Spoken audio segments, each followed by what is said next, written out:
Se você está tendo dificuldades de desenvolver o teu projeto de arquitetura, então você tem a ideia, você tem um conceito legal, você faz um partido legal, mas não sabe como transformar esse partido em um projeto, fique ligado no vídeo de hoje, que é sobre isso que a gente vai falar.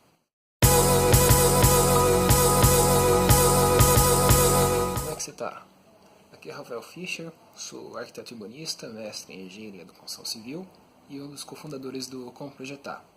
E esse aqui é o quinto vídeo de uma série de 7 vídeos que eu estou fazendo. Então semana passada, quer dizer, no último vídeo que eu fiz, eu não dei continuidade nessa série, mas agora, como prometido, eu estou continuando ela.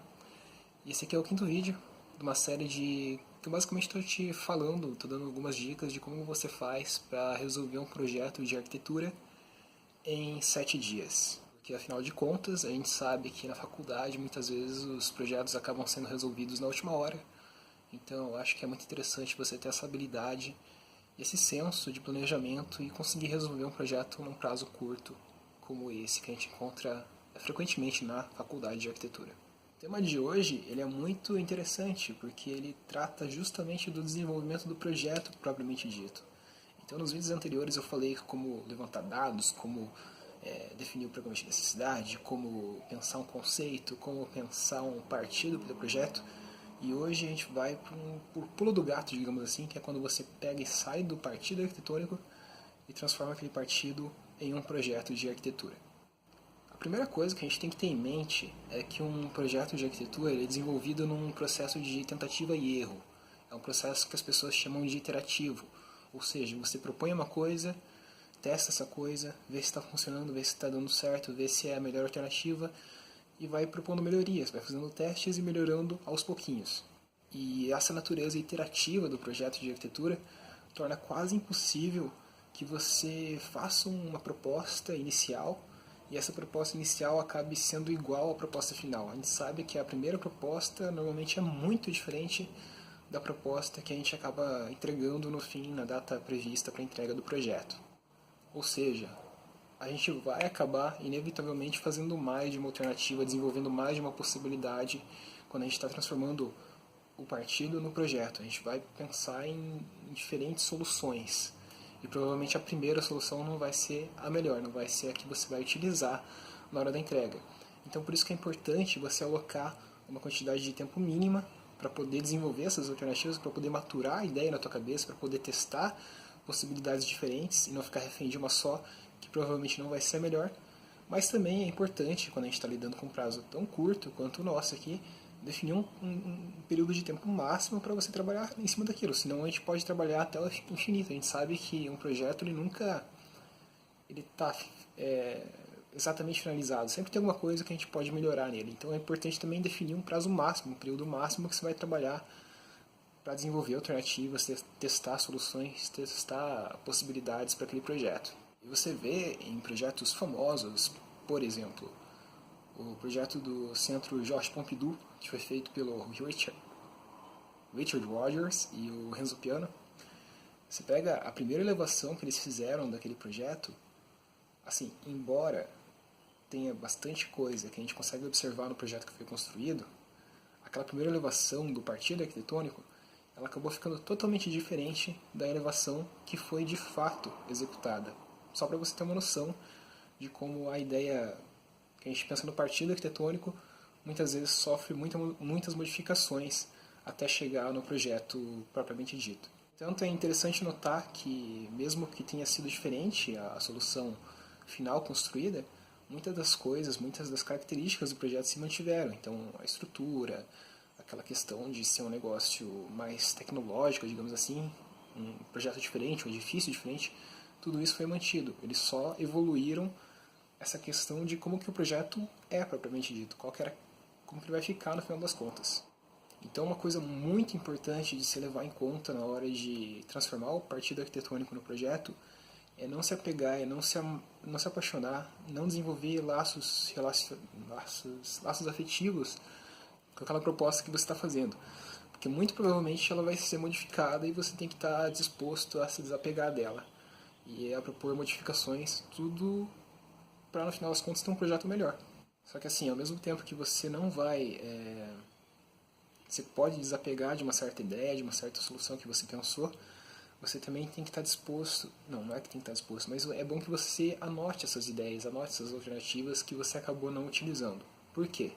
Porque aquilo que você não utiliza agora pode acabar sendo útil num projeto futuro, numa situação futura, para você resolver um projeto totalmente diferente. Então você já pensou numa alternativa que de repente não é boa agora, mas no futuro você vai poder aproveitar aquela alternativa e desenvolver um projeto a partir dela.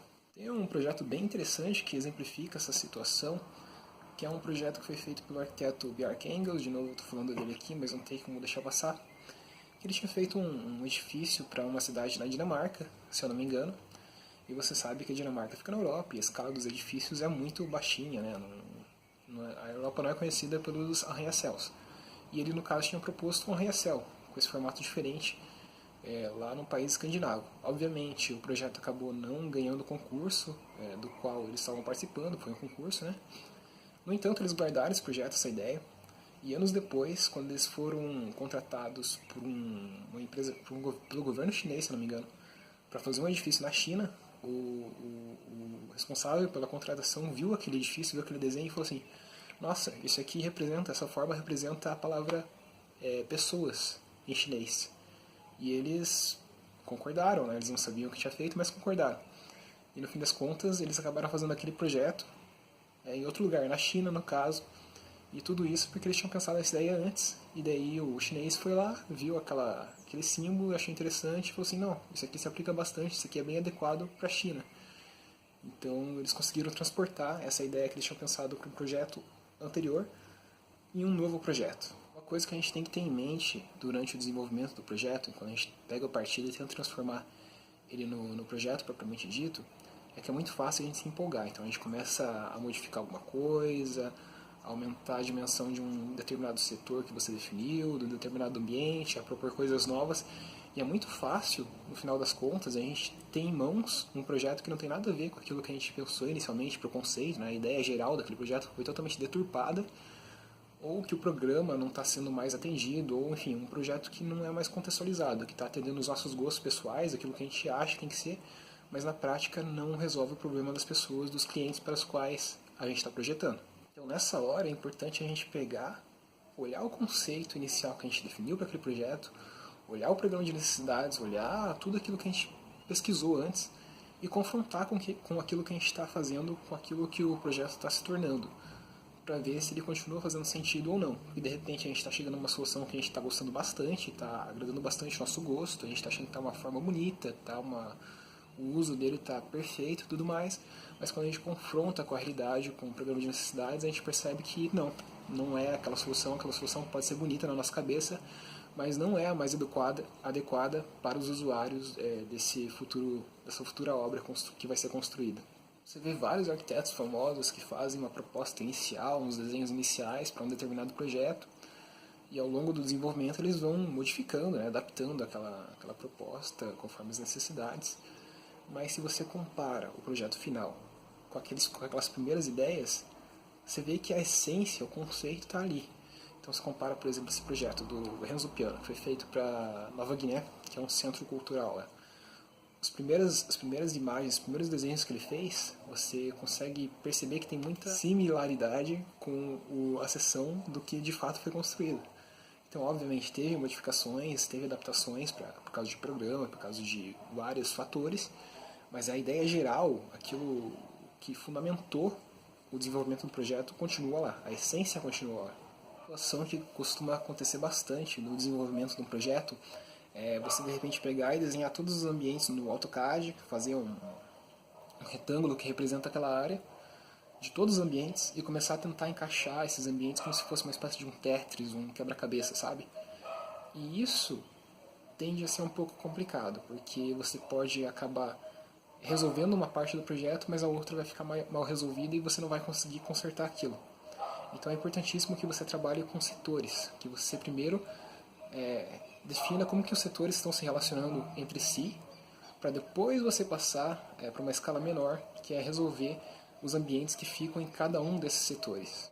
Porque daí, ao invés de você estar lidando com, de repente, 25 ambientes diferentes que você vai ter que encaixar na planta, resolver ali como que eles se relacionam, você está lidando na realidade com 5 grandes ambientes, cada um que é um setor no caso, e depois que você organizou esses setores, daí você começa a resolver os 5 ambientes que cada um desses setores tem. Não sei se deu para entender, mas você divide um programa que é complexo em elementos que têm características entre si, resolve esses setores antes, e aí depois, quando esses setores estão organizados de uma maneira que faz sentido, você resolve a planta, os ambientes de cada um desses setores. Obviamente vão existir algumas exceções, pode ser que algum ambiente de algum setor tenha que ser deslocado para outro, mas sempre, quando você fizer isso, sempre lembre do conceito, da ideia do programa de necessidade, sempre confronte isso para ver se aquilo faz sentido ou não. Outro erro bem comum que estudantes de arquitetura e até arquitetos costumam cometer é resolver o projeto em planta. É resolver desenhar a planta e dizer que aquilo é projeto, e daí depois que a planta está feita, eu lembro que eu ouvia muita gente falando, agora que eu terminei a planta eu vou fazer o 3D. Cara, isso aí é uma receita para fazer um projeto que vai dar errado. Porque você não está pensando em espaço, e a função do arquiteto é pensar o espaço, e não a planta.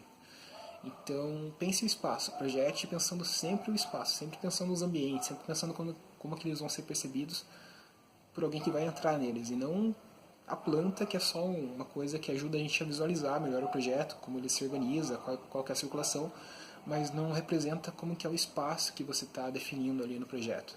Inúmeros projetos de ótima qualidade que a gente vê que seriam impossíveis de serem feitos se eles fossem pensados só a partir da planta. Eu posso citar vários projetos, vários exemplos.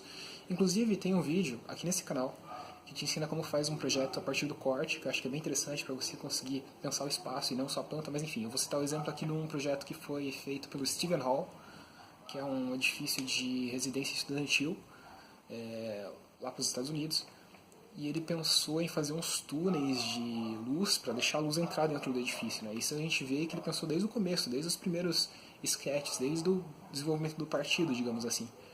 E aquilo foi evoluindo, ele foi desenvolvendo ao longo do desenvolvimento do projeto e chegou nessa solução que a gente vê hoje em dia, nesse corte. E esse tipo de projeto seria impossível de ser pensado se o cara desenhasse só a planta e depois fizesse o 3D, sabe? Então é importante você pensar no espaço e não só na planta na hora de desenvolver o projeto, de transformar o partido em uma solução arquitetônica final. Finalmente, uma última coisa que você tem que ter em mente na hora de desenvolver o projeto é pensar com muita clareza, definir com muita clareza qual que é o sistema estrutural, qual que é o material, qual que é a estrutura que você está utilizando para o seu projeto. Sim, é muito fato, principalmente aqui no Brasil. Porque aqui no Brasil a gente tem uma mão de obra que em geral não é muito qualificada, ela domina bem as técnicas mais tradicionais, como por exemplo a construção de alvenarias, estrutura em concreto armado, mas se for propor uma coisa diferente, um vão diferente, uma forma diferente, enfim, uma solução técnica diferente, solução espacial diferente, pode ser que o teu projeto não seja executado como você imaginou. Então é importantíssimo você levar em consideração, ainda no desenvolvimento do projeto, a estrutura daquilo, como que aquilo vai ficar em pé, como que vai ser a modulação, qual que vai ser a tecnologia utilizada, qual que vai ser os materiais, se as pessoas que vão construir aquilo têm o conhecimento técnico para construir aquilo ou não, se existe disponibilidade daqueles materiais na região ou não. Então é importantíssimo, principalmente aqui no Brasil, que a gente sabe que é difícil essa questão, é importantíssimo que o arquiteto facilite a vida de quem vai construir para que a construção não fique errada, simplesmente. Por isso que a gente vê muitos projetos de arquitetos famosos aí, Paulo Mendes, que é o caixote, né, digamos assim. E eles fazem isso porque eles sabem a dificuldade que é você construir uma coisa diferente aqui no Brasil. Eles sabem que é difícil você... É mais caro você construir uma forma diferente, uma forma mais rebuscada, porque a população não, porque a mão de obra aqui não tem qualificação técnica suficiente para isso, a maioria da mão de obra. Então, por isso que muitas vezes os projetos, por exemplo, você pega aquelas escolas da FDE que foram construídas em São Paulo, muitas delas são bem modulares e utilizam um sistema pré-moldado de concreto, porque aquilo eles sabem que não vai ter erro na hora de executar. Aquilo que foi imaginado vai ser de fato executado de uma maneira bem fácil, direta, simples, a manutenção vai ser barata e tudo mais. Então, e mesmo assim, mesmo com todas essas limitações técnicas, essa aparência inicial de caixote, os projetos ainda conseguem ser muito bons, conseguem ser muito bonitos, tem uma proporção bonita, tem um funcionamento bom, servem para a comunidade, enfim. Projetos bons, que são feitos com uma certa limitação tecnológica, mas que acabam resultando num bom espaço arquitetônico. Então, para o vídeo dessa semana, era isso. Essas 7 dicas básicas que eu queria te falar. para que você tenha mais facilidade de pegar aquele partido que você criou e transformar aquilo num projeto de fato que vai ser adequado para as pessoas, para os usuários, vai resultar num bom projeto de arquitetura, vai poder ser construído sem muitos problemas e na faculdade vai te garantir que você tire uma nota boa e passe de ano. Então é isso, se você gostou desse vídeo, dá um like aí nele. Se você conhece alguém, algum amigo que está passando por dificuldades nessa etapa de transformar o partido no projeto, também compartilhe esse vídeo com ele e se inscreva no canal, porque você sabe, toda semana tem 2 vídeos novos por aqui. E assim eu me despeço de você, um abraço e falou!